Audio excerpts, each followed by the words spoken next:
This is the ALGO Podcast, episode 8 with Ashley Martinez. This episode is very dance-focused.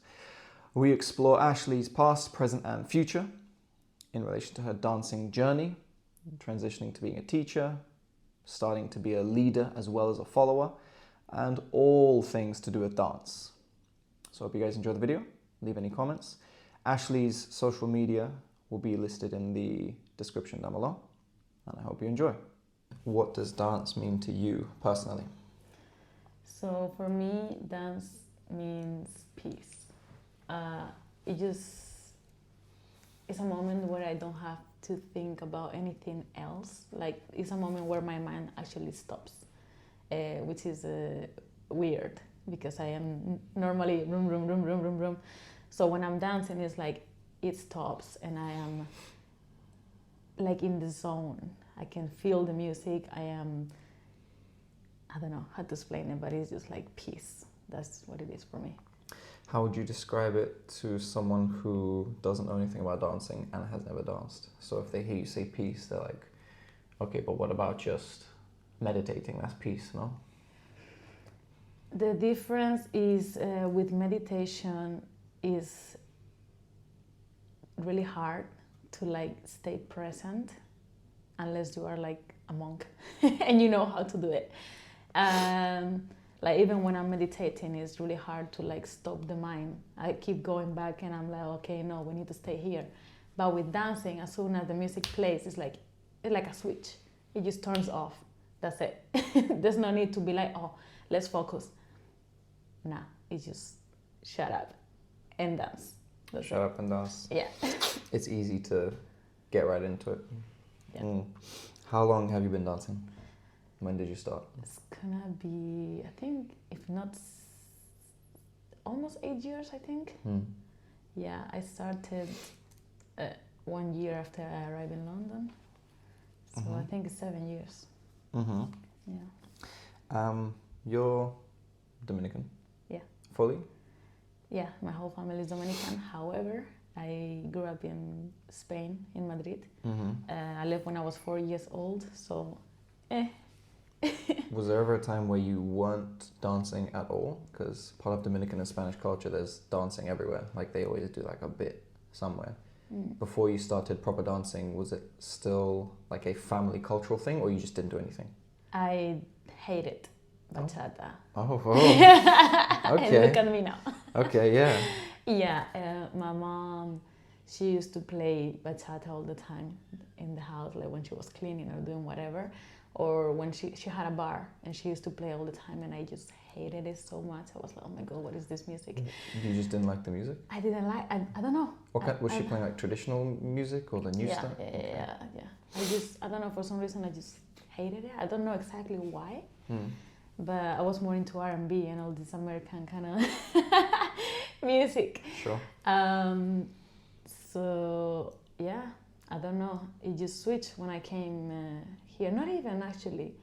I think when I was 18, a friend of mine took me out to dance once, but it was like nothing compared to the dancing that we do now. It was just the basic, if anything. And they kind of taught me the basic and I was like, okay. Like I started to enjoy a bit more. Yeah, that was the beginning, I will say. You got into, I remember you saying you did salsa first, but then you went back to bachata again. Yeah. Yes? True? Not true? True. Did you lie?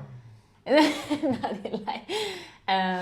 So when I arrived in London, I started uni, not too long after. And I saw that there was an advertisement about bachata during lunchtime. So I did that class and it was more Dominican. But it didn't like grab me like that. Yeah. And then I went to Salsa Temple once on a Thursday, I think it was. And Sammy has been my only salsa teacher, I believe. And I don't know, but salsa just grabbed me. I was like, wow, so obsessed. Every Thursday I was there. I was like, yeah, I cannot miss this. And it was my moment of the week to like let go and just have fun. So yeah, I did that for a long time until COVID happened. Okay.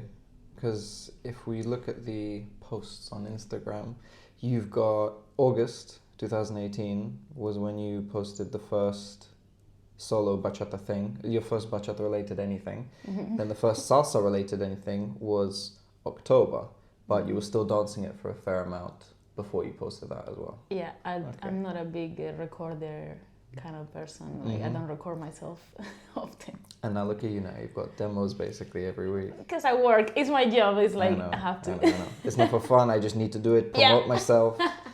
Okay. When did the switch happen from salsa to bachata? Because that's your main thing now. Yeah. Why? Why did you leave? Why did you leave salsa? Traitor. Yeah.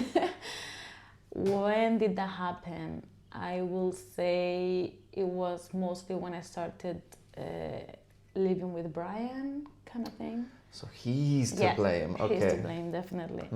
Yeah, I mean, it was COVID time, and him and my other friend that we were living all three together, they were both big bachata dancers. So I kind of got forced into it. Like, okay, what do we do? We're at home, nothing to do. Let's dance. So if you were stuck with two salsa dancers, do you think you would be in the salsa? So it's literally just the bachata got you first. Yeah. Okay. When you, because now you're good at both. Now you know both. If you had to choose, still bachata all the time? Or not all the time, but one or the other? If I had to choose, I think I will go for bachata because now I'm more into it. Fine, whatever. No, it's but cool. I mean, if I don't have to choose, I would do both. Yeah. To be honest. I always describe it as if someone's vegan, they're not gonna like this example, but I probably said it to you. That I say, you know, what I'm gonna say that salsa is like a steak. Have I said it to you before? No. Salsa is like a steak, and bachata is like a cheesecake. I love meat. I can eat steak all day. I can eat only steak and I'll be fine. If I have just cheesecake, it's too sweet, it's too filling. I need some meat. But if I have a lot of steak and then I have a little bit of cheesecake, it's like, I see. So that's my combo for salsa bachata. I think salsa is my cheesecake. It's just too long. yeah, it is. It's funny when they play a song that you don't know for salsa and you don't know how many times the music will come up in energy and then go down, but then it's going to do it another 2-3 times. It's like, oh, it's been 10 minutes. Okay. And then you finish the dance, you're like, yes. But that's part of the fun though. yes. Where you said your first salsa was at uni? Bachata. Your first bachata was at uni. First salsa was at Temple? Yeah. Yeah? And yes. Who was your first bachata teacher? Was it... Bachata teacher was it Carbonero? No. No? It was one guy called Sugar. Cool name. Yeah, and so he was my first teacher at uni, and thanks to him I discovered the world of dancing really, because I didn't know we had this community in London. I had no clue. So he did some classes in what is now I think Be at One. Back then it was called Gem Bar or something like that. Be at One regions or just any wherever? One of them. One of the many, okay. Yeah. And then one time he brought Carolina Rosa as a teacher, guest teacher, when she wasn't that big, like she was getting there. And I was like, oh my God, I'm in love. Like, I want to do this. Yes, I was like, Dominican, yes, here we go. And I ended up being in her team, in her performance team with Brian as well. So. Oh, so the what's it called?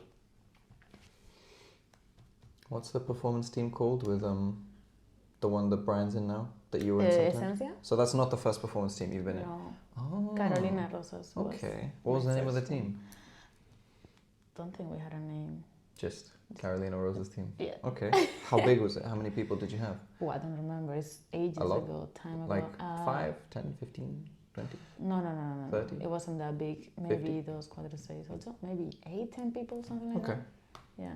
Okay. Ah. And she had like dividing levels kind of thing, like the amateurs amateur and the whatever semi-pro. Yeah. Okay. Yeah. Oh, cool. All right.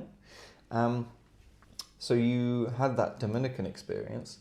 Why have you, if you had to choose, modern and sensual or Dominican? Dominican, okay. I mean, modern, I don't have a problem with. Mm-hmm. I'm okay, because it's a mix of both. But you have a problem with. But, yeah, okay. Sensual, Why ever would you have a problem with sensual? Why? God knows. Tell us.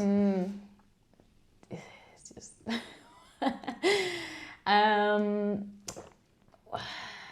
I don't know, it's just all these head rolls and like things that I don't, why? Why? Yeah, do you know what I mean? Because I'm still new in my dance journey, and the exact moment I realized sensual might be a bit too much is from the get-go, especially like, how do I say this? Culturally, men and women are treated differently in how casual they can be with people.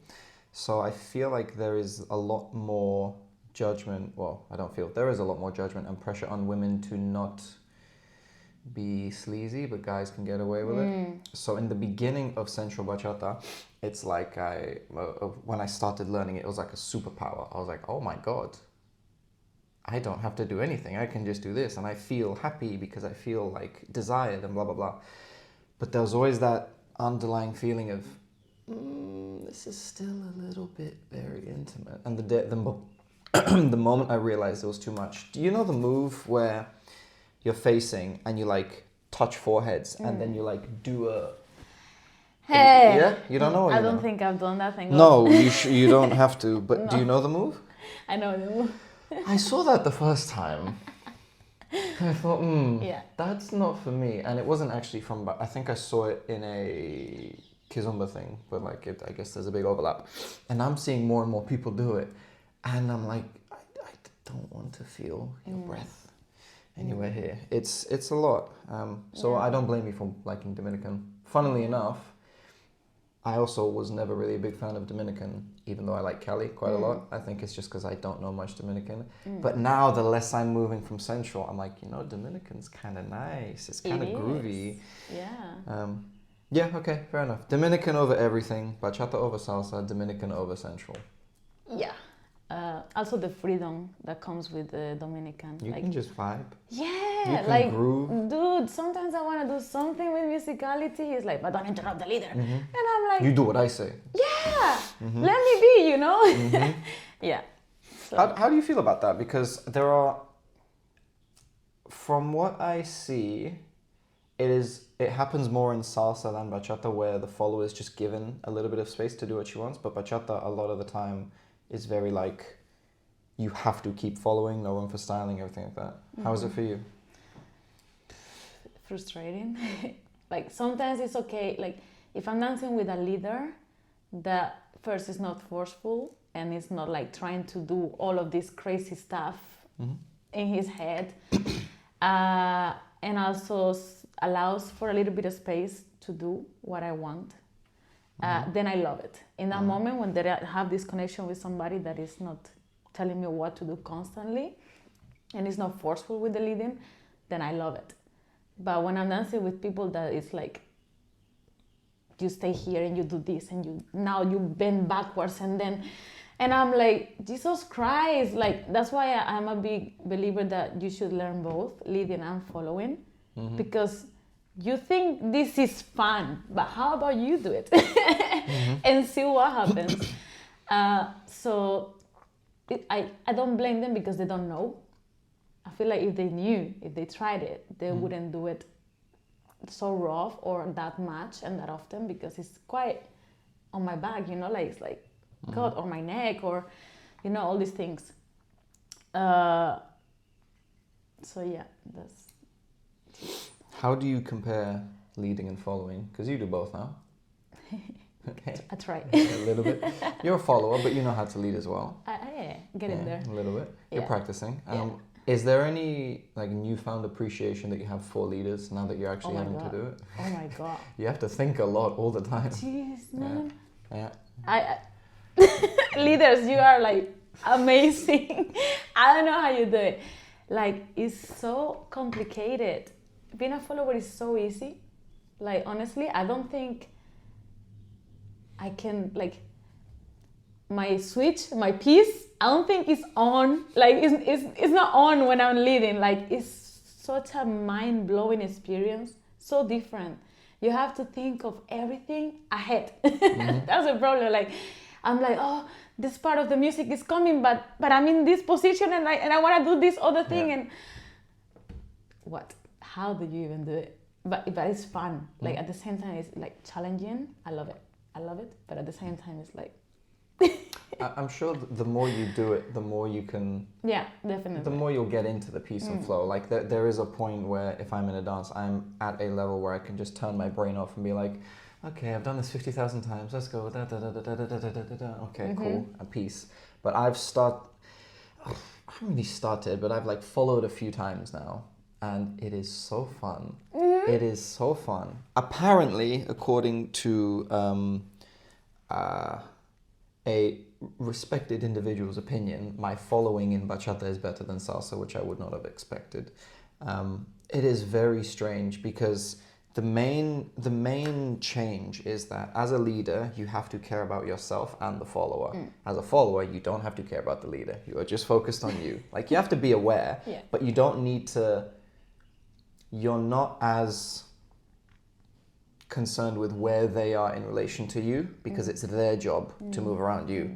Like, this is the follower, this is the leader. No matter where you're moving, the leader has to go around you. And if you're the leader, you have to focus on everything. But follower, I'm just like, oh, whatever. What do you want me to do? Oh, this? Okay, cool. What did I just do? I don't know, but I did it. And you led it. Okay. The hardest part, I think for guys, for following bachata is just being bendy. That's it. So I'm trying to do body movement as well. Like, there was a video and there was a move where there was a video of me following, we were practicing, and that was like like I was trying to follow like a turn with the head roll and then like the little whatever. And watching me do that is very, very funny because I'm not small and I'm not loose. So it's like you're looking at a rock trying to be, you know, like a slinky. It's like a rock trying to be a slinky. Anyway, how do you, the way that you learnt as a follow and like the learning methodology that you had, does the same methodology work for improving your leading, or do you have to approach it in different ways? Because, for example, for me with leading, let's say instead of learning sequences and whatever, that's all technique, and it's like concepts that can be done in different ways. So like hip roll can be done from close hold, left, right, whatever. Hip roll can be done from Madrid step, whatever. I, as the leader, as the person who directs where the dance goes, I can link all these things in my mind because I am in control of what moves are done. But as a follow, you're kind of at the mercy of whatever the leader does. So is there a different way that you get better at leading and following, or no? Technique. Yeah. It's for both. Like as a follower, you always have to be engaged to be able to feel what the leader wants from you. But as a leader, you also have to be the structure of the dance. So you also have to have the technique. If you don't have technique, neither will work. You cannot follow and you cannot lead. As the difference I see as a follower is you have to let go a bit more and just, like you said, be at the mercy of the leader. And as a leader, you have to think a lot more. That's the difference. But I think the common point is technique and musicality. Just be aware of the music and have proper technique. But yeah, that's it. Is it easier to be musical as a lead? It's easy. Is it easier? Yeah, definitely. I mean, you're in control. You can do whatever. As a follower, as well, if somebody leaves you the space for it, you can definitely be. If they do. Which they don't normally. Yeah. Help me out, guys. Is it frustrating? I guess it wouldn't be frustrating because you're a follower who went into leading. I can imagine if I ever start following in social dances, it's going to be a lot harder to practice the specific things I want because I can't say before a dance, hey, can you do a bunch of head rolls so I practice? Hey, can you do this? Whereas if you're a leader, you're like, okay, there's this new move I learned. I'm doing it in every dance 2-3 times so that I get it right. But as a follower, you're like, okay, I learned this new thing. No one's done it to me in 3 songs. Is there that difference and slight frustration as a follower? Not in my case, because again, as a follower, your job is really to follow. So, like, I can see as a leader how you will need to practice certain routines because you are like the creative part of it and you are the one doing all of that. But as a follower, your job is to follow. So if you are not going to lead me, for example, a head roll, then what can I say? If I wanted to practice my head rolls, I will dance with the sensual people, you know? You know who can do sensual. If I want to do my Dominican part, I will, of course, dance to a Dominican song with somebody that I know that can lead proper Dominican. So that's just find a partner that you know. Yeah, which apparently there's not that many people that do proper Dominican. No. As one of the people who don't know, I can say it's really rare to find them. Yeah. Because you're now leading and following, what are your strengths and weaknesses at the moment? What are you specifically trying to work on as a follower, and what are you specifically trying to work on as a leader? As a follower, I will say lady styling is my my downfall. Yeah, I need to improve all of this arm styling and all these things, mostly because I'm a teacher. I kind of need to know. Yeah, mostly that's why. So yeah, I'm working on that. As a follower, as a leader, everything. Men's styling. No, just no more. I think expand my move repertoire because I feel like I ended up always doing the same 3 moves, and I'm like, oh my god. We've all been there. But I have the feeling like I can do more.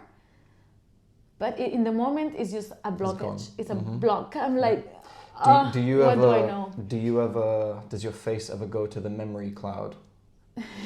So if you're in a dance, you go, yes, the whole dance. The whole dance. Yeah. I've had so far maybe 2-3 experiences where I've been able to flow, and I was like, oh my god, that was great as a leader. But it also depends on my follower a lot, because if I have a follower that is not engaged and not following, it's really hard.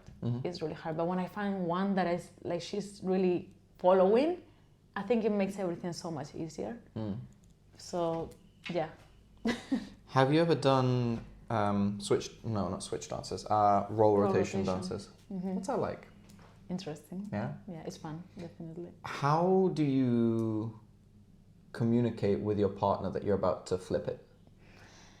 I feel like it's a situation where like maybe I'm following, and then I see an opportunity where I can take over in a nice way, and I will just do that step, tap, and let's go. Now it's my turn. What do you look for in that opportunity? What do I look for in that opportunity? Is it like a specific break in the song where you're like, okay, new sequence, I can take it? Is it specific moves they do where you're like, this is a good chance? Both. It could be a break in the song, and it could be a moment where like somehow I end up arms under the leader, like I create the frame and he's on top, and then I'm like, okay, now it's my turn. Yeah. So yeah, I take those moments to like take over, or maybe I'm dancing with one of my friends that are also learning both, and we kind of have an agreement like, okay, now I'm leading and now I'm tired, and she's like, oh, let me take over now. Sure, okay. And then we just switch. What's the feeling of going from being in control to letting go and going back and forth? Because like if I'm not as into the world of leading and following as you are, but when I dance with someone who I know also leads, there's like specific moves I tend to do where they try and like be sneaky and potentially try and lead me, And the minute I feel like I'm being led, I freak out and I just shut down. I'm like, no, I'm not ready for this. I'm not. No, I lead. Screw it. How does it, did you have that in the beginning where it's strange to make the switch, or did it always seem effortless? Does it get better with time? My first experiences leading is being with my friends kind of thing, so it's been like a safe space to just try it, really. So it hasn't been a moment where like somebody sneakily tried to make me lead, you know? So I think it's different in that aspect. So I think when I started leading, it was a safe space most of the time. So I always felt like, okay, I'm not freaking out because I'm comfortable. Well, that's nice. Okay. Throughout your whole journey, so you have the current areas that you're trying to focus on. Is there anything that you think you are just naturally better at and naturally weaker at? So I know for me, footwork is my strong suit. Anything upper body related, arms, mobility, whatever. Upper body sucks, lower body is better. Do you have anything similar? Or like, have you always been maybe really good at turns? I think my strength is body movement. I think I recently been seeing this. People tell me like, oh, you do this, and I'm like, do I? Like it's effortlessly for me. The hips movement, the body movement, it just happens because I'm in tune with the music, and that's what my body does. It's not like I'm trying to actively do it. It just happens. Weakness, the arm styling. It just doesn't feel natural for me to be doing all of these kind of things, especially since I'm Dominican.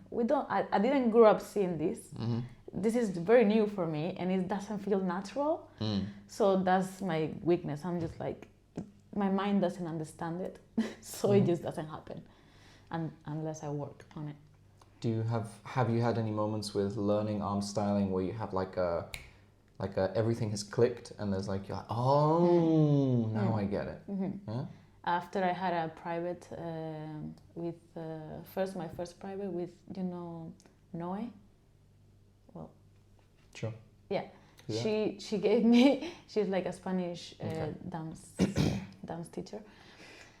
She gave me some tips that I was like, now it makes sense. So, okay, when I go there, the arm just kind of flows. It's not like actively doing these things. It's like with the body. I see.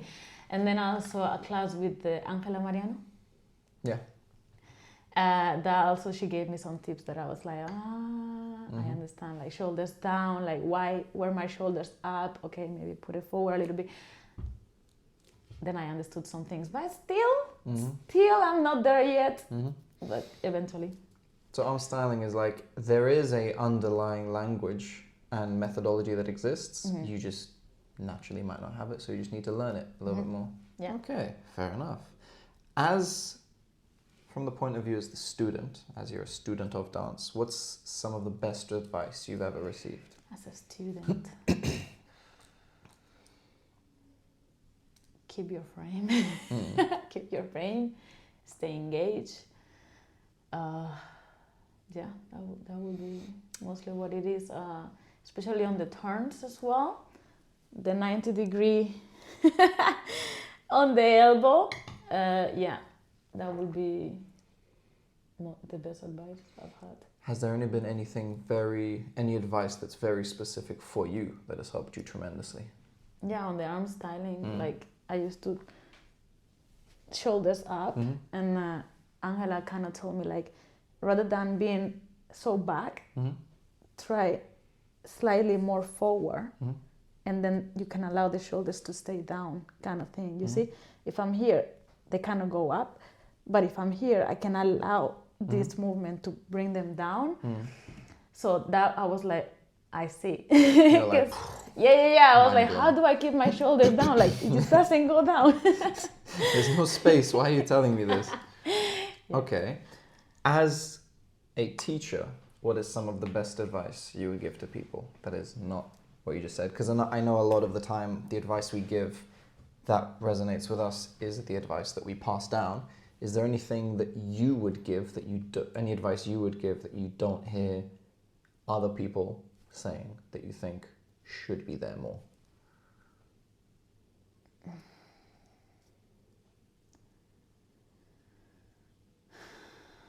Okay.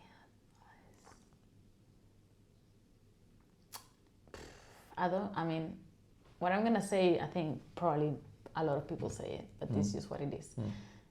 The best advice I can give is like focus on your technique and don't move up fast, if that makes sense. Like stay in your level. There's no point of going to advanced when you are a beginner. You can copy a move, but doesn't mean you're doing it properly. So just stay in your level a little bit more. If you feel like one class is boring, try to find a teacher which you resonate with. You know, that you are in a beginner level, but you feel like you are actually learning things that are beneficial for you to move up, if that makes sense.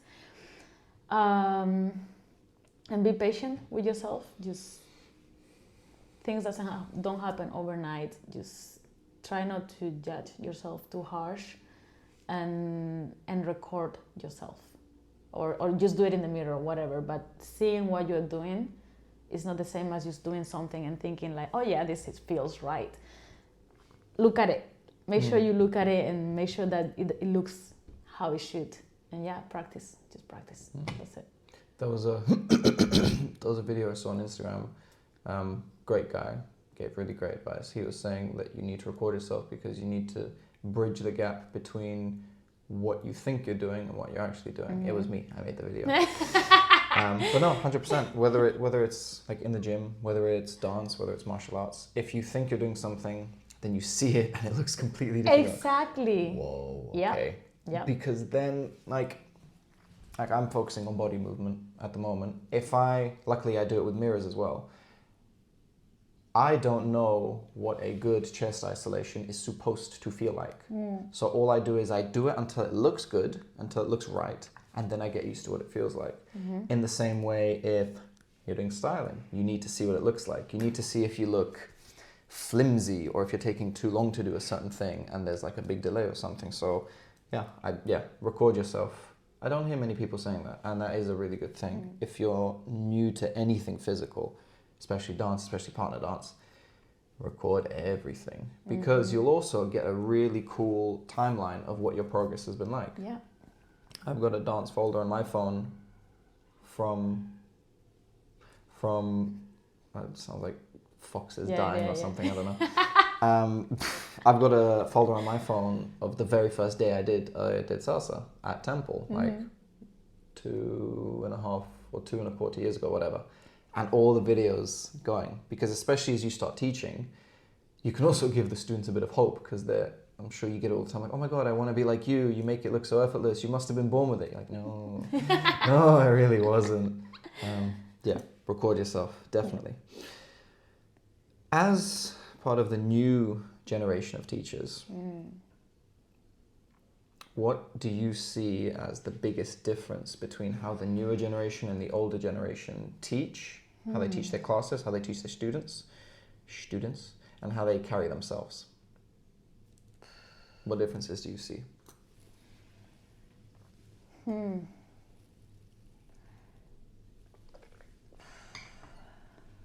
What difference do I see?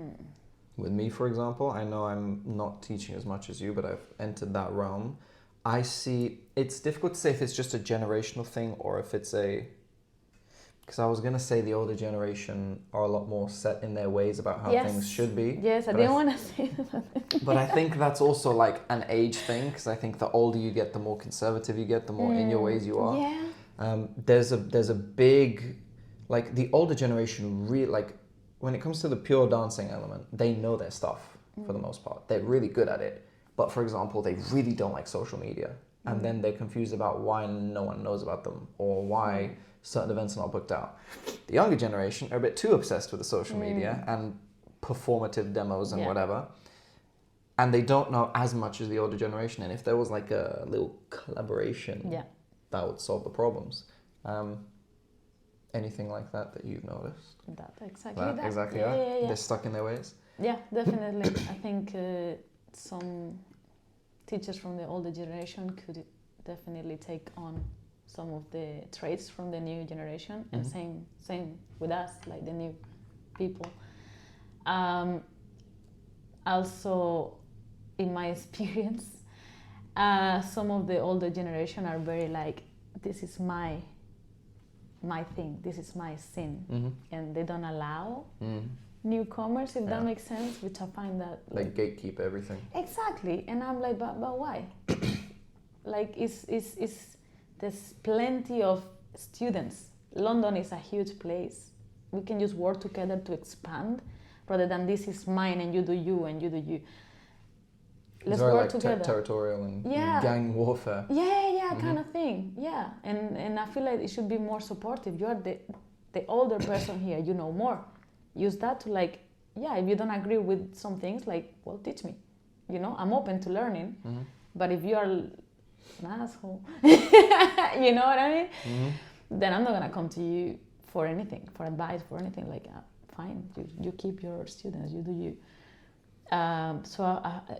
Definitely. I feel like whenever I become part of the old generation, I would love for new teachers to come to me if they feel like, oh, please, let me pick your mind on this. Yes, go for it. If you feel like I can give you something, yes. Yeah, that's it. How do you feel about when the older generation look down upon the newer ones because of how the dance is now changing and maybe evolving? The ones who are very set in their ways and think that it's wrong just because it's not what they're used to. Yeah, I don't agree with judging people if you don't know them, if that makes sense, or if you never dance with them, if you not. I've been I feel like I've been judged a lot because I started in exchange. It's not like I wanted to be a teacher. It just came to me, and I was like mind blown. On my first class, I was like, I didn't know I could do this. I didn't think there was a possibility. And after my first class, I just fell in love. That's it. It was love at first sight. Like, I've danced for some, I don't know, 5 years before I started teaching. And dancing is fine. It's fun. It's good. But teaching, I cannot live without teaching. Like, I spend time without dancing because whatever, life. And I was like, I'll come back. But teaching is something that I always miss, and I just enjoy it so much. It's an experience that blew my mind. And that was the opportunity that I got. And what can I do? Say no because you are judging it and you've never been to exchange, for example, or things like that. You know, like, judging without knowing is something that I really don't agree with. So, I don't know. It's just... For the people that don't know, why would someone be judged for teaching at exchange? I know, but they might not know. So it's a free event for the community. I can see how some organizers might feel threatened by it because it's like, oh, this is free and people will go there because it's free. Not really. If something is not good, doesn't matter how free it is, they're not gonna go. But if it has grown so much, I feel like there's something good about it.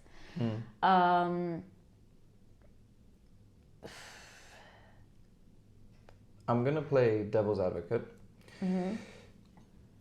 Exchange has grown tremendously, so something clearly is working and people enjoy coming back. But what if, do you think it's a fair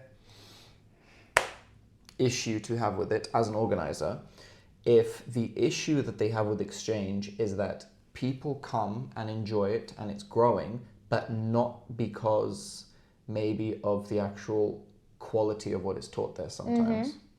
Because unfortunately, well, not fortunately, but the everyone that essentially comes to the lessons, like the real the people in the scene come, like, I don't know, an hour or two after the social starts. That's when everyone comes in. The majority of the people who are there from the beginning are the new people, the beginners, improvers, whatever. what if the problem that the organizers have is not that it's stealing attention away from their event, but they are... The quality of teaching. They're teaching things and getting people into it with just wrong foundations, and then it's going to mess everything up later on. I know what you mean, because there's people there that has taught and it's like... well, I see that, but I can see how that's a problem. But I feel like as exchange has grown, the quality of the teachers have been better, if that makes sense. Yeah, at the beginning anybody could teach there, but now I see that like Brian kind of gets in touch with whoever is going to teach there if they're new, and kind of like see if they're fit for it. You know what I mean? So lately I feel like the teachers that have been there, they are really good. They are pretty good. So yeah, at the beginning it was just anyway, like me, for example. I never taught before and I taught a class, God knows. But I feel like now it's a bit more selective, if that makes sense. And yes, people can like learn the wrong things, but I also think that being in the scene for a long time doesn't make you better, if that makes sense. I've been to classes with people that have been there for ages or whatever, and they still teach how to do, you know, the hip isolation with the knee. Like, you know, when a leader leads me the hip like this with the leg, it's so uncomfortable. And this has been taught by some people that are old generation kind of thing. You know what I mean? So it's like hit and miss. You can learn bad things from exchange, but you can learn bad things from these very nice events. This is very true. So you cannot stop bad habits. It's gonna happen. It's just gonna happen. But you cannot blame one organization in particular for these things, because there's other places where this thing is happening. You know what I mean? Like, just because it's exchange doesn't mean it's bad. That's a really good point, because also the irony is that a lot of these big events with all these big artists, for example, I'm speaking from my personal experience. This does not represent anyone's views, blah, blah, blah. I went to a certain big festival 2 years ago, to the actual lessons, a certain big festival in London that's currently happening. And because of how many people go to the event, and maybe the character of some of the teachers, even if what they teach in theory is right, it is not learned by the people that go, because no space to practice, too many people, you can't see it properly. It's not just about,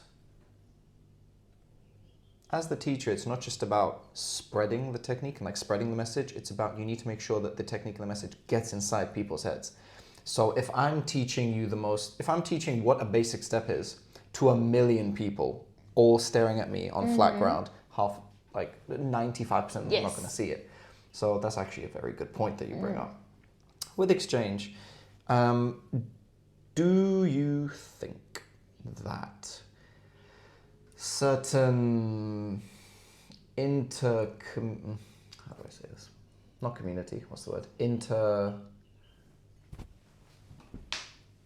Committee. Certain inter-committee problems and changes that happened a year or two ago played a part in what teachers came to the event? Certain dramatic events with some of the organizers of exchange, and some people left the project and blah, blah, blah. Do you think that played any part as to the teaching quality itself? Because some of the teachers that would have come just didn't anymore? Not that you're aware of? Exactly. Yeah. I'm not an organizer in exchange. Which most people don't realize. I know. Yeah. I'm like, I don't know. I just go there and teach. So I don't know about the internal drama that's happened. All I know is that my dance partner, Brian, he takes it upon himself to like make sure that the quality of teaching is gonna be there. That's all I know. I don't know anything else. Fair enough. Moving on. As a teacher, has there ever been a moment where you basically blabbed your way through something? Blab, like you just made it up. Yeah. You're No. Not Okay. made it up, but like you just faked it till you made it. Like maybe someone asked you to explain a certain thing, or they asked you if this is right or whatever, and it's something you've never done before, but you're like, in theory, yeah. Yeah, and I felt really bad. Yeah. I felt like shit. I was like, but why? And then I realized like I'm scared to make mistakes, because as a teacher you have this pressure of you have to know everything. Yeah. And then I realized, no, I don't have to know everything. And I'd rather say, I don't know. I don't know, and maybe I'm not the best person to teach you this. So I can give you recommendations, somebody that can do it. But I don't think I want to go in that space. And I learned to do this, to like try not to blab my way into something and just be like, well, I don't know. And it's good because it also makes me be like, I want to know, and go find a way and go find information. And then whenever somebody else asks me again, I'll be like, yeah, I know, and I can help you. And that's it.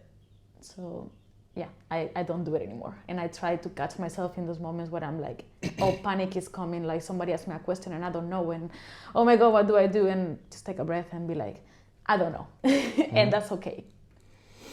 It sounds like it's the fear of not living up to what your idea of what a teacher should be. Yeah. Because obviously anyone who has been teaching knows that a teacher is not a flawless dictionary that has everything. It's like a semi-filled dictionary that just knows a lot more than most people, probably, and also you know how to teach it. Here's an interesting question for you. What's the difference to you between a good dancer and a good teacher? Between a good dancer and a good teacher. And how often do you see good dancers who think they make good teachers and they are not?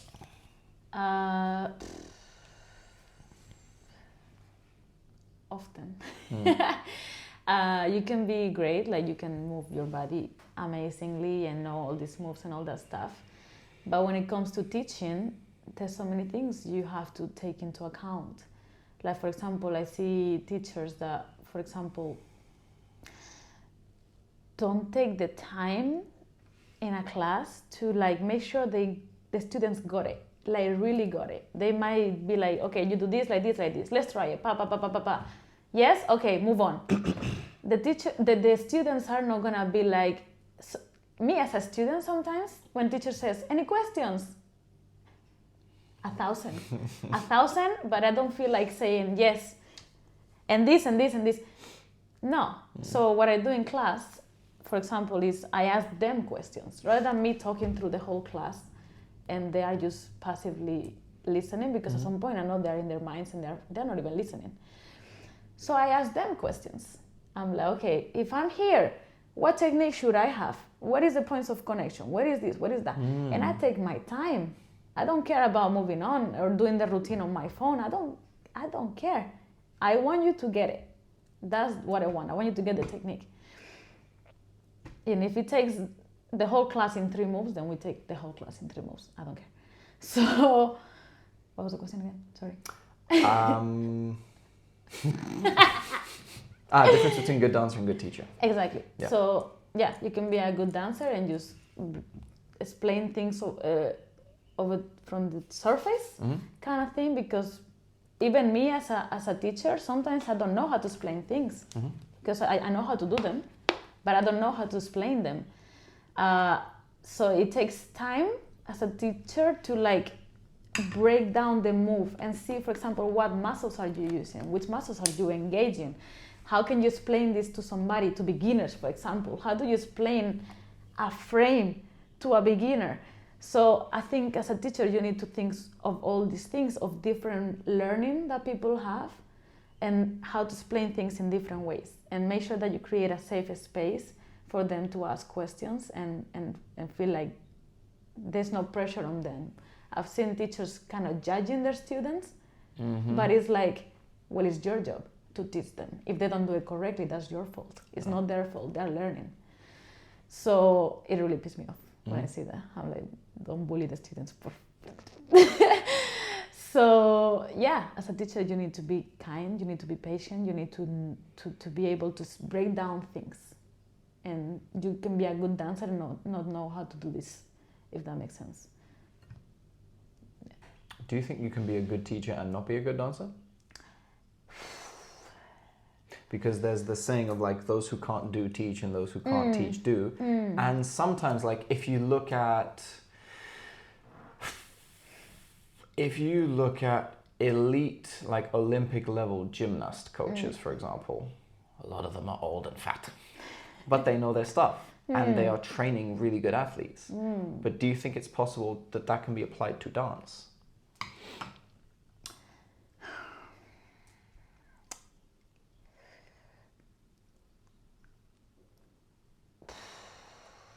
In some aspects, I think yes, musicality. You don't need to be an amazing dancer to explain musicality.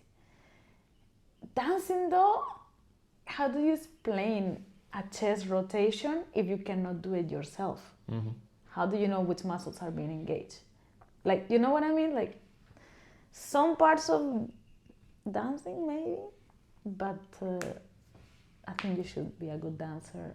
You need like a minimum level to take them above you. Minimum, yeah, at least. Okay. Yeah. That's fair. As a teacher, so separate the actual dancing, because to become a teacher of anything, you need to know what it is you're teaching, you need the material, and you also need to know how to teach, how to command the class, how to read the room, whatever. What are some of your strengths and weaknesses just on the teaching side of things?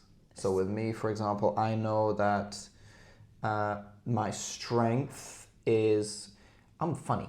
So I make people laugh in the class for the most part. I can be funny, whatever. I think I'm hilarious, but I can make people laugh. Yeah. And it's a way that it keeps them fun while they're still learning something, because I can also be very militant if someone wants me to, but that's not my go-to. But my weakness is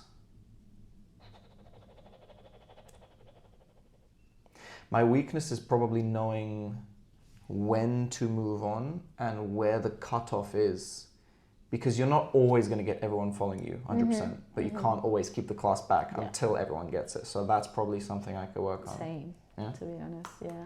So what are yours? My strength is, I think, my creativity. I love to explain things in ways that is not the usual, if that makes sense. I love introducing games into the dancing. Like, for example, I hate teaching a routine. I just don't think like they're learning much. So I like to trick the follower, if that makes sense. I give the leaders, for example, my favorite exercise for beginners is I teach them a few basics, like 4 basics: box step, forward and back, side to side, picala. And I get them to choose one. I'm like, choose your basic. In that way, the follower has to follow. She doesn't have an option. It's not like, I know this is a box step. No, it might be a picala. You don't know. And for the leaders to also lead properly, because if they're not leading properly, she's not going to get it. So you mimic a social in the lesson? Kinda, yeah. And I teach with things that they can actually use in the social, basically. Or games, like whenever I teach musicality, let's play this game. Timing or whatever, like, you know what I mean? Things that can make the class fun, but also force them to learn in a way, in a fun way. Let's force them to learn. And my weakness, same. I don't know when to move on sometimes, because I'm like, oh my God, this person is not getting it, but I want them to get it. And I might drag it a little bit, but yeah, that. And also,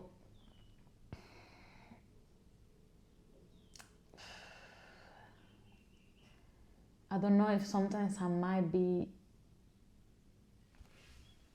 I hope I'm not, but I think I might be adding a little bit of pressure for them to get them, to get the move. Like, I explain it, and I'm like, oh, but do this and do that and blah, blah, blah, blah. And maybe I should just do for a little bit and then let them go, because again, they're not gonna learn it in the class today, because I just taught you this. So you're not gonna get it. And if you get it, well done. So maybe I need to just let go a little bit, like just give you this and let you go, think about it and sleep on it, and maybe it'll click. Yeah, it's partly like remembering we are not here to get them to do it perfectly. We are introducing you a new concept that hopefully you understand good enough, which is my job, so that you can then practice it later when you're by yourself, and then maybe in a week or two or a month, whatever, then you understand it. But like, this is where it started. Yes. Cool. Yes. Okay. The just a side story. I did at a new venue on Tuesday, my first beginner class with this group.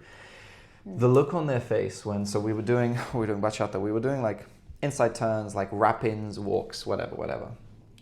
And I taught them it was a sequence of maybe like 3 or 4. There was like 5 separate moves. The look on their faces at the end when I say, okay, so we've done all this and this and this. Here's move number 1. This is what we did. Here's move number 2.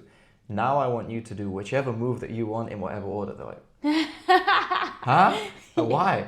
Because, as you know, even if the follower tries not to predict what's going to happen, what happens in a lot of classes is the follower will try and back lead or reverse lead or whatever, because classes, I think, or I could be wrong, it's more tailored towards leads generally than follows. Yeah. So you might feel as a follower that you're wasting your time, or that if you get a lead who messes it up, like that's your attempt wasted. Like you're so close to, like maybe you are trying to practice the last move at the end, but he messes up on move 2 or 3, and you're like, I'll just make him do it anyway, so I practice it. But then that turns into a choreography, and you're not actually learning. They're not following. You're not following. They're not leading. You're making them worse at leading. You're making yourself worse at following. So when you play that game, or they say like, choose your basic or choose your move, they're like, we have the freedom to do what we want. I'm like, you do, but you have to communicate it properly. That's it. Yes. Okay. Do you think there are any downsides of being a teacher? To go from the role of dancer who's just there to have fun versus now you have the responsibility of being a teacher? Yes. Like what? A lot more. I mean, it's really hard to do the promotions, to do prepare classes. I'm literally working every day of my life. It's tiring. And the thing is, like, I love it, but I also have another job. So it gets really, really exhausting at the end of the day. So all these things that you don't have to do when you're a dancer, you just go, have fun, done. But when you're a teacher, you have to prepare the class, you have to think, always have to improve yourself, constantly have to improve yourself, your teaching, the way you explain things, keep things fun. You can be having a bad day, but you have to put up a face for the class, you know what I mean? If I'm having a bad day as a dancer, maybe I'll just have few crap dances and decide to go home. As a teacher, I have to be there, and I have to be like, okay, shit day aside, this is what we're doing today, and keep them engaged and keep it fun. So yeah, it's really, really tough. That I would say that, and finding the students, that's really hard. And for me, the marketing side of it is just really hard because I really don't enjoy recording myself all the time for promotion. And all these things, I just find it long. Really, I wish I could hire somebody and I just show up to the class and be like, hey, let's go. But it's not an option yet. I think it's especially because of the route of teaching that you've taken, because you've essentially gone from like, it's the same as going from a 9 to 5 to being self-employed, because a 9 to 5, you have the boss, you don't need to do anything, you show up, do your job and you leave. Self-employed, I'm responsible for getting my clients, I'm responsible for everything. Because you did something really clever, which was use Exchange as a platform. Because like, I don't know, I'm surprised no one else has tried to do it. There's so like, if you're talking about success as a teacher, forget fame, success, like money. Beginners and improvers are where it's going to be, always. Yeah. And Exchange is like a massive like fishing spot, massive platform. So all of the like beginner and improver courses that you and Brian were marketing, it was basically at Exchange. Yes. So it's because you did not go down the route of working with organizers and you're basically doing your own thing, which is why it's hard. But seems like it's paying off. Yes. Because from what I see, like the courses are usually sold out, or you get a really good amount, or you get good venues to do it at. I saw you guys were doing it at South Bank under the bridge during the summer, for example.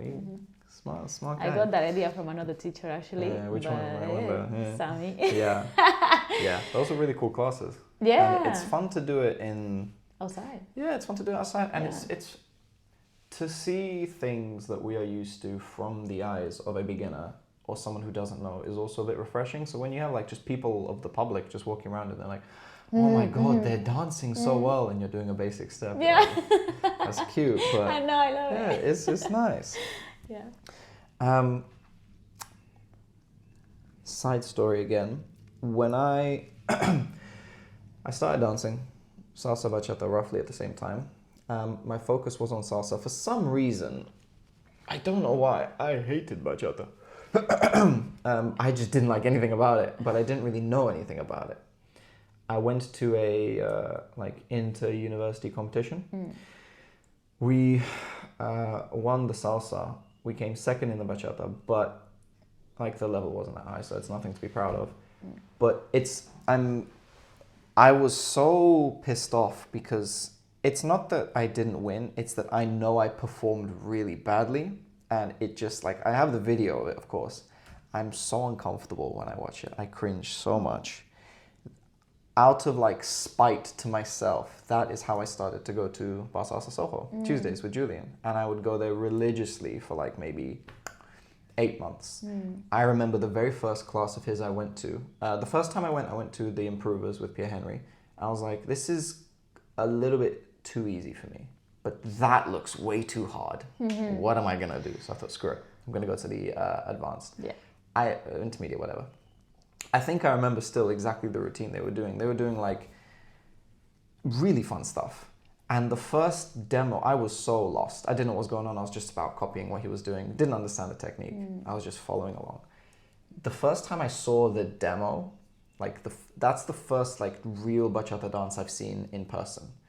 I was mesmerized. I've seen that video so many times. I've rewatched it. I remember the song. It was Julian and Sasha. They were having fun. They were moving well. I was like, okay, maybe I want to get good at this.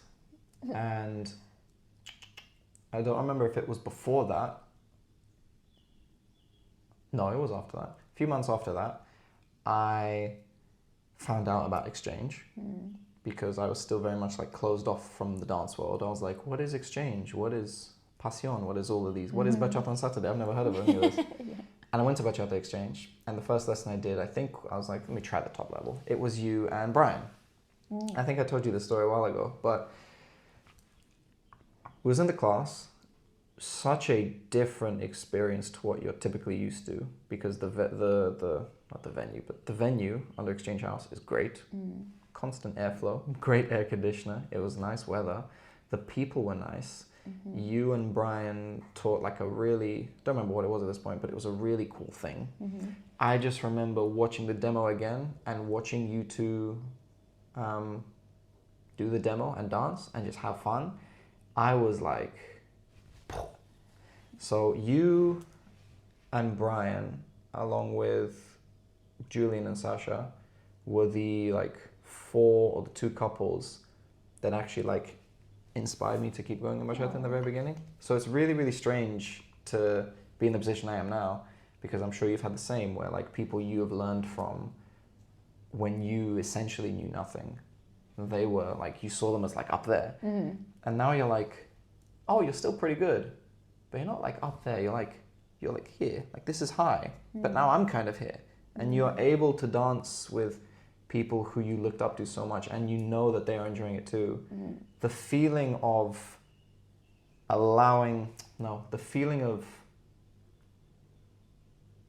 having someone that you looked up to then enjoy dancing with you is pretty cool. It is really cool.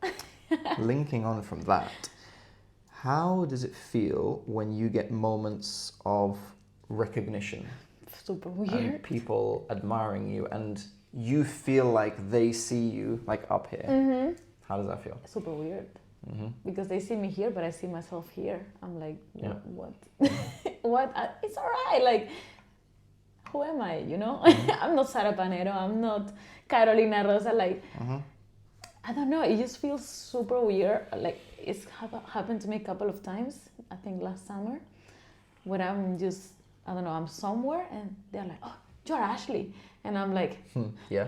yeah. I'm Ashley, nice to meet you. Yeah.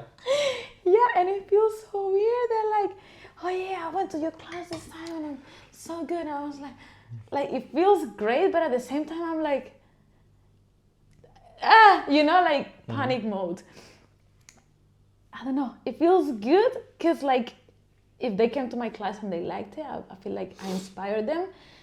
But at the same time, I'm like, but who am I? You know, like, I don't know, like for you to come to me and tell me all these things, like, I don't know, it feels super weird, super weird. To go from that level that you were 2, 3, 4 years ago, whatever, 6, 7, to the level that you are now, what is it that, why do you keep going? Why do you want to keep improving? What do you want? For me. Just in life, what do you want? What is it that drives you forward to look at where you are now and think, no, that's not enough? Let's say most of my life, I've been in survival mode. And I didn't really, there was points, I suffered with the depression and anxiety and all these things. And there were points that I was just like, what is life? And like, why are we here? Like, what's the point of this? Until I discovered teaching. That's when I was like, okay, there's a light. There's a light and there's a reason to continue. And ever since I've been like, this is just what I want to do with my life. This is what keeps me going. That this is just the reason why I'm in this world, I feel like. And the reason to keep going and keep getting better is to continue this path and be able to inspire people and be able to introduce them to what I see in this, like the peace, basically, the letting go, the having fun, the having a community where everybody's nice, where, you know. So this is why I keep going. Like the better I become, the better I can make my students, and the better I can explain things, because I hate not knowing things. I'm a bit of a perfectionist, so when I don't know something, I'm like, damn it. So I need to go out there and learn it and find a way to explain better. That's it. That's just why I keep going, because I just love it. That's it. What is it that you love so much about teaching? I don't know. I think it's just the happiness of the students. Like when I'm in exchange, this is why I kind of like teaching on my own, because I think I have my methodology of teaching is different from other teachers. So when I can be in my element on my own, and then I see the students getting happy because they got a basic right, it's just flipping amazing. Like you can feel this energy. It just makes me feel all warm inside and like tingly. It's just great. And this is what gives me life. Like to make them happy, to see them happy, to see them excited about it, to see them growing, to see how they keep going. It just makes me keep going. That's it. That's just what it is. It's flipping amazing. Is there anything on the personal side of you dancing that keeps you going forward? So teaching aside, is there like a certain level of fame that you want to reach? Do you want to like be one of those dance couples? Is there anything on that side? I thought I did. At the moment, I'm reevaluating my future. Because I thought I did. I thought I wanted the fame and all that stuff. But I'm not sure anymore.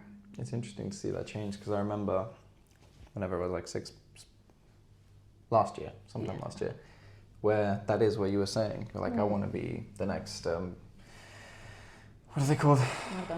That one, yeah. Daniel and Desiree and whatever. So to see you go from that to, no, teaching is my thing, it's interesting, but from a personal, like my personal opinion, it's also very nice, because I don't think anyone will be happy with the fame. And I think you'll be much more miserable. And Yeah. it's one thing to be known for being great at something. It's another thing to want to be known for being great. So it's interesting that you're reevaluating. Yeah, I'm thinking I want my own school. That's what I want. I think, it would be nice to travel to other places and teach for other people from other countries, but it's not the fame that I want. I just want to do this, what I'm doing right now. That's it. And Teach. as long as I can do that, I'm fine. Yeah. That's nice. What's it like to go from learning how to dance bachata to becoming a dance couple and teaching partner with the same person? You and Brian have basically been on that journey from the beginning. Yeah. What's it like? It's great. Like, out of all the people in the scene, I think I'm lucky. I'm lucky that I got Brian, because we've been friends for so many years, and it's just easy. It happened organically. It's not like we looked for it. It just happened. And it's great, to be honest. We started, again, like from COVID times, just practicing at home and doing things. And he's like, oh, let me try with you this new move I've seen or I learned in this class. And then he will try it with me and be like, we will give each other feedback and stuff like this. And then eventually the opportunity came to teacher exchange. And I was like, this was fun. Like, I actually enjoyed it a lot. And I asked him, I was like, do you want to be like my dance partner? Should we go for it? And that's just how it started. Again, it's really organical, like no pressure, it just happened. So it's been a nice experience, and it's somebody that it's easy to do business with. Like, we communicate with each other well. We both kind of have the same mentality, so everything just flows. And it's so easy. That's why it's like super hard that he's gonna go in a few months and he's gonna be like, oh my God. It's a big change for me. I don't know what I'm gonna do. That's why I'm reevaluating. I'm like recalculating the route. Where do we go now? So yeah, let's see. Definitely in the minority of people that I know that have been able to go on that journey with the same person. So it's really cool to see. It's cool to see as well how you both have developed your own actual dancing skills together too. It's really cool to see. And and I'm sure it's very inspirational for a lot of the students you have too, especially because of that very first bachata video that you guys have on your Instagram, which is really cool to see as well. Okay, if we move more towards the social dancing and the social side of things, are there any differences that, I don't know how much you were actually in the scene or dancing before lockdown? What are some of the biggest differences you have seen pre and post lockdown with, whether it's the level of dancers, whether it's the attitude of people, anything?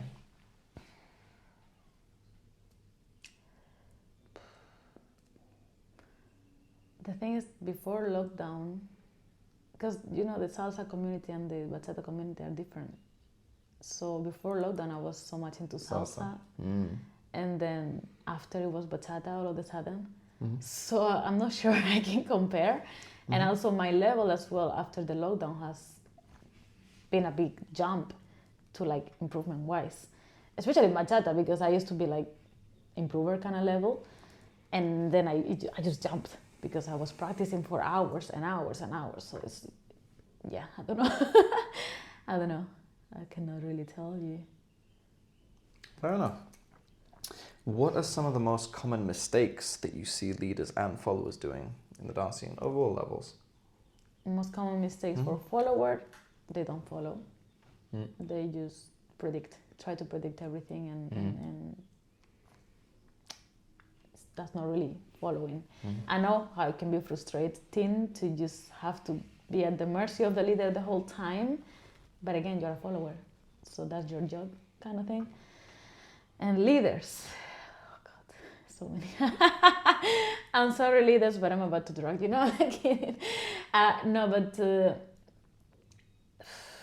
so many forceful leading and in sensual beats, like, yes, I understand it's sensual bachata. The name says sensual, but I don't know you, dude. Like, don't be so touchy, and you know what I mean? Like, this situation where I feel so uncomfortable and I'm just like, ugh, like it just like you doesn't want to have a feel. shower after a dance. Yes, like Yeah. I feel dirty. I'm like, oh my god, and it's horrible. It's horrible. It really is. So just be respectful. Yeah, it's sensual bachata, but you don't have to be like. Just be respectful. This is not. I don't want you to touch me in places that you're not meant to be touching. You know, I don't care what this dance is and what you see on the teachers or whatever. No. Well, here's the thing. I completely agree with you. But how much can you actually blame beginners and improvers or whatever level if that's all they see? Exactly. If you see people doing, I'm sure it exists in many places, but at a certain festival I went to on the timetable, I saw super sensual bachata. I'm like, oh, it can get more. They're going to start making out in the middle of the dance. When you have classes like that, when you have the demos that people do and how like, one of the funniest things to me is when I understand that a demo, most people like take it very seriously, whatever. I understand that they want to like be all macho. This is for the leads. But when they treat it like a performance, and there's a certain look that they get on their face, which is very like serious and like unnecessarily intense eye contact. It's like a frog. And it makes me laugh a lot because even what makes me laugh more is when it's not just a demo, but they dance like that socially as well. When people think that connection means Creepy. sexual tension and creepy. When people think connection means I'm going to stare into your soul, but try and be seductive while I do, I'm like, so I'm glad I don't have to dance with them. I do feel bad for the followers though. Yeah. How much can we blame the people who genuinely don't know better? Because you do have a lot of guys who use it as an opportunity to be creepy. Exactly. But that's the thing. You are aware you are doing this. You are aware that the you are... The ones who are creepy, exactly. yes. Yeah, you can...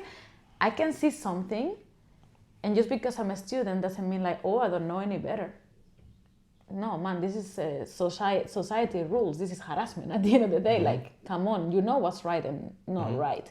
You know which places are okay to touch and not.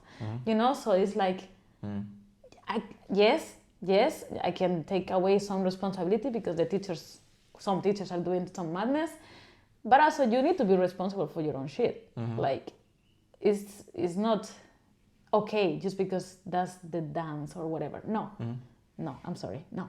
Take responsibility for your shit. Don't touch where you're not meant to touch.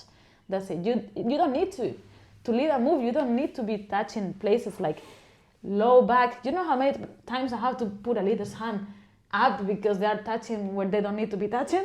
You know, it's just annoying. And I have kind of the strength to do these things and like look at them in the eye and be like, this is not where your hand is going. But a lot of followers But don't. yeah, some followers will be just like, and I talking with my friends, my best friend had a very bad experience where she wanted to cry after, and that's not nice. That's not what we're doing here. This is supposed to be fun, safe, and consensual. Yeah. So nah, man, nah.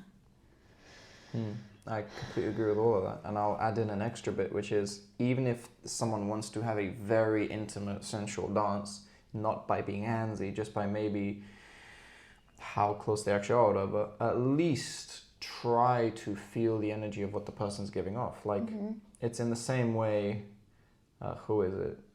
Do you know Jennifer? Salsa Jennifer? She's a great dancer based in Reading. She does this example. I think it was her. Or maybe I told her. Anyway, whatever. Maybe she said this or not. She said, if you go into your first dance with someone, if you go into any dance with someone in the beginning and you go straight into the fancy moves, it's the same as like going up to someone in a bar, being like, hey, nice to meet you. Bedroom? It's like, no. It's the same as if you're trying to gauge how close someone wants to be. Because then you know whether it's going to be reciprocated what you want, or if actually you want to be a bit more distant. You ask someone to dance, you do like 2 basics on the spot, whatever. Feel the tension of what level they are and what stuff you can do. Yes. But 2, feel the energy they're giving you as to, okay, how intimate is this going to be? Because sometimes there is a fair amount of space when I come into a dance. I'm like, all right, cool. This is where it's going to be. Sometimes they're a bit too close. I'm like, all right, I'm not getting close with you for the rest of the dance. But it's the ones who just go straight into like, hi, nice to meet you. Here. Like, relax. I don't want this. Yeah. Consider this modern bachata, no sensual. What are some of the other things that you think are accepted in the social dance scene that you think shouldn't be? It could be to do with all of this, or it could even be to do with certain moves that are overused, or the way they do it, or the aggression on certain things, or anything. I definitely don't agree with all these fancy moves where like back bends and head rolls are included. Like, I feel like you really need to have amazing technique to perform all these things. And to be fair, and to be honest, half or even more of the dancing don't have the technique to be doing these things. So I don't agree with teaching these things to people that clearly don't have the technique to do them. So I also teach my followers how to stop things like this, like how to stop close contact when you don't feel comfortable, how it's okay to say no, how it's like if somebody's trying to dip you or whatever, how to don't do it if they didn't prepare you properly for it, because many times I don't do it and I just look at the leader and I'm like, it's not happening. No? Yeah, no. So basically, yeah, I cannot help what other people are teaching, but I can help by teaching them how to avoid these kind of situations, at least to my followers. And to my leaders, of course, I always tell them, bad leader, no, I'm kidding.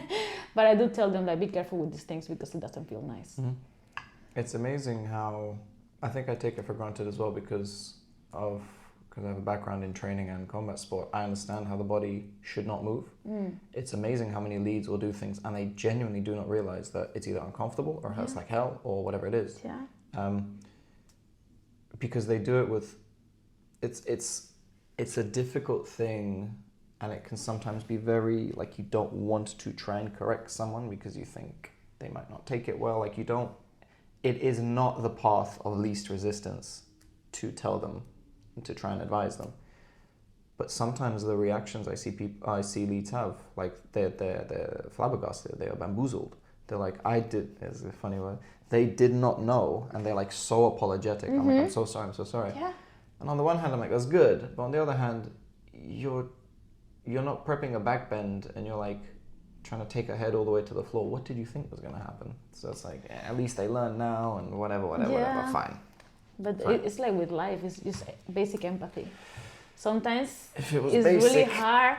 I know, if it was but basic, it's like everyone would common have it. sense. It's common. If it was common, everyone would have it. Exactly. Yeah. So it's just awareness. I think that's what is lacking. Awareness. A lot of awareness. Do you think that it would do good for more teachers to comment on common sense things and empathy things in lessons? Yeah. Even to do with safety? Yeah. Of course, that's our job to teach these things. Well, otherwise, what's the point? Going there and teaching a routine? That's nothing. That's nothing. And again, I don't agree with teaching very advanced moves to people that obviously they're not advanced. People skip levels like it's nothing. Yeah. So just assess the class. I don't know. Assess the class, see what is okay, and I don't know. Teach this in a master class or something where you know that they can do these things, if anything. But yeah, whatever. I think they just try to engage the students by teaching all these flashy moves and stuff like that, and it's whatever if they can do it or not at the end of the day. You know. So I think for the teachers, just less performance, more safety. More safety. Yeah. I like that. Tangent, but related. Is there anything you wish DJs would do differently, or the types of music they play at events? Personally? More Dominican? No, I mean, yes, Yeah. but more variety in everything. I don't like that it's always like, well, not always, but a lot of the time it's like, just bachata, just salsa, just this, half and half. Bit of everything. Why not be a merengue? Why no salsa? Why no bachata, kizomba? everything. Let's go for it. But it it's personally like I would like to be like dance a little bit of everything, you know, because I do enjoy salsa, bachata, merengue, a bit of kizomba. So I think a bit of everything. Maybe maybe if it's a big crowd of bachateros, you can play a bit more bachata, but why not introduce a bit more of everything else? It's not just one size, everything. I think you're the first dancer I've ever talked to who said, I would like more merengue. I'm Dominican, what can I say? Fair enough. I will accept. Do you have any plans, or did you ever consider competing? Yeah, I would love to. Did you not compete once, or am I making that up? Or was that like the Bachata Exchange Jack and Jill thing? No, I was a judge there. Oh yeah. But I did compete in a Jack and Jill recently in Germany. It was fun. Munich? Yeah. It was a lot of fun. I really enjoyed it. And I would love more of that, but I don't know many competitions for bachata. Like, not in the UK at least. No, there's not much.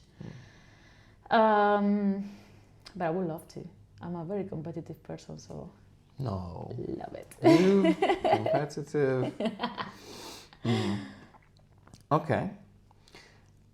Looking back compared to when you started, if you were still a beginner, is there anything you would tell yourself? The you now, talking to you then.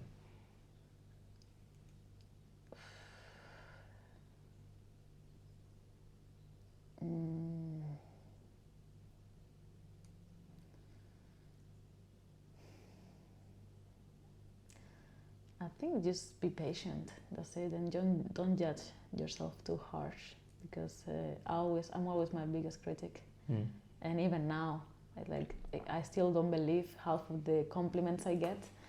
So, I would say just like believe in yourself and like give yourself a pat in the back when you get something right. Don't be like, oh yeah, I got that right now, but I'm doing this wrong.